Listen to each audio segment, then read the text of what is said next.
Alright guys, what's going on? Welcome back to Top Line. It's your boy Chris, and first of all, man, I apologize. I gave y'all some misinformation. I had Joker's number off. He actually had 27-point triple dub, so I just want to straighten that out real quick before I jump to this video. So yeah, I was a little bit, like I said, I was watching that game. I didn't go back and check the stat before I made the video. Obviously you can see I was on the move, but I was watching that I was watching that game in the, I don't say it was a bar. It was like seemed like a bar, but a restaurant, whatever. So my number was off a little bit, and I apologize. But yeah, he actually did have 27.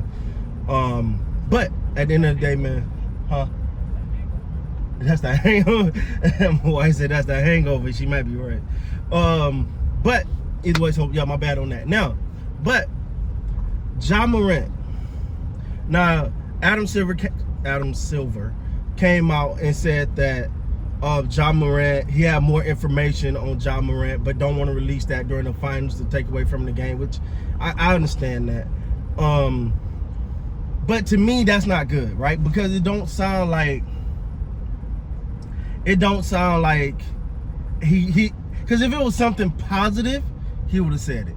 He would have been like, oh, you know, Ja Morant, we blah, blah, blah, it was good, you know, it'd have been more positive. The fact that he got to hold this information until later, it's not good. That to me says, I don't really know about that. Now, for Ja Morant, seemed like they're, you know, they did the whole welfare check on him when he put up that, you know, he put like, you know, the alarming social media post, I think it was on Instagram, where he was pretty much saying bye and he loved you to his family and friends, and then he came to say that, oh, I was just getting off of social media.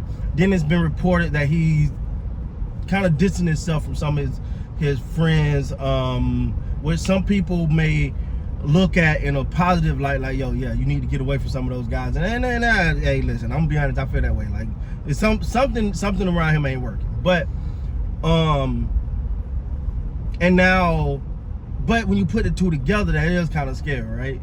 So let's hope that Ja Morant, whatever's going on with him, that he just wind up in a positive place. But I got a feeling whatever about to come out from Adam Silver after these finals is not gonna be good. So, but it's alarming because, I mean, I'm never gonna say I'm the biggest Ja Morant. Of his skill on the basketball, I'm definitely a fan.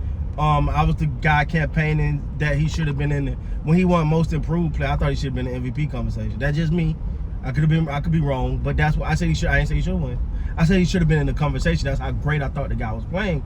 But when you come to the off the court antics and stuff, you know, we got to see what we got. It don't sound good, but it could be something like, yo, Ja Morant got, you know, he's going through some things and that are very, very dire, and we're gonna check on him. We're gonna do, you know, I'm hoping for the best with Ja. I'm be honest, but most importantly, man, I don't want to see this. Just don't want to see this young man go down this road, man, of just constant something after something after something. Whatever happened, I'm quite sure if it's bad, added to what's already going on with Ja Morant, it's going to be a suspension for him. It's going to be a suspension. How much, how dire, I don't know. I actually want to put positive energy out, man, that this young man, because if you're the Memphis Grizzlies, if you're a Grizzlies fan, these are scary times for Ja, because there's no basketball going on. Idle mind is the devil playground, right? So you want him at least engaged in basketball and doing some positive, you know, give him something to focus on if he starts to wonder and just ain't got nothing to do. You know, you don't want him getting into no crazy activities. And I just hope that it can whatever needs to happen to help him, it happens. You know, I think he's a great guy. I really think ultimately he's a good guy.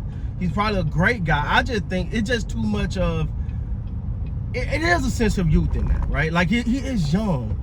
You know, he's young. He's making millions and millions, hundreds of millions of dollars. Is that pressure and this is just my opinion, it's that pressure of, you know, I don't want to leave the guys I came with, man. I got to keep it real. But also is that I got to grow too. Like, yo, I could be the face of something. I could build something amazing. I could do something great. But to have all that on the line and possibly thrown away behind something as minute as a Instagram post, when you know, like, to me, I think the commissioner, and this is just Chris, again, I keep saying this is my opinion, so you can't say this is facts, but I think the commissioner is disappointed. Like, it's one thing to be mad at somebody. I think the commissioner is genuinely disappointed and hurt by Ja Morant action the second time, because he pretty much stood up for him. He was like, you know, he went, he got his, you know, treatment. He went and got him some help. He got clear for a while. He's good to go. I'm gonna back him. I talked with the young man. He said all the right things. We're good. And then boom, it happens again. And I think it's something deeper though. I could be wrong, but I think it's something deeper, because no one asked him about his once they got put out and out the playoffs, and he sat on the podium and he said it. He admitted, yo, I literally can't be pretty much, and I'm paraphrasing here, but I can't provide the off the court distractions. I can't be the problem. That can't be it. And then you look around, maybe a week later, whatever, boom, it happens. It's like, so it's something that in an environment around certain people, or I don't know if that's the case, don't blame nobody, but it's something that triggers those type of behaviors and that action. And if that's the case, then Ja Morant, as a man, gotta say, all right, how can I not get myself in this trouble? But and sometimes I think we don't keep in mind what it takes to get to that level, right? To get to the NBA, you always feel like I'm better than everybody, because at some point you was better than everybody around you.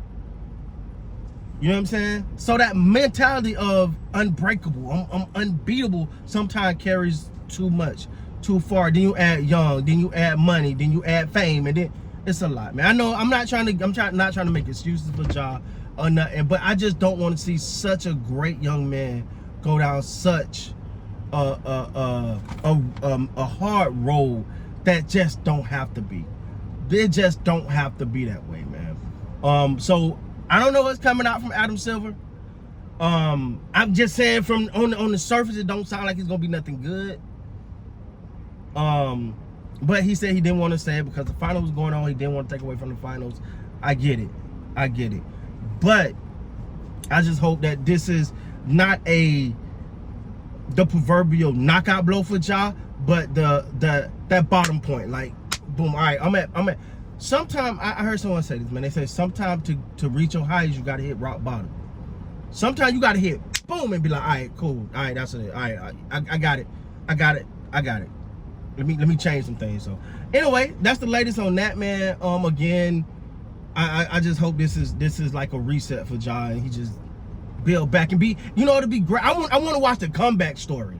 I want to watch that to be that ESPN doc. The mighty comeback of Ja Morant. Went through trials and tribulations and got back and became the best version of himself. That's what I'm hoping for, man. So with that being said, guys, please like, comment, subscribe to the channel. Till next time, you gotta be great, man.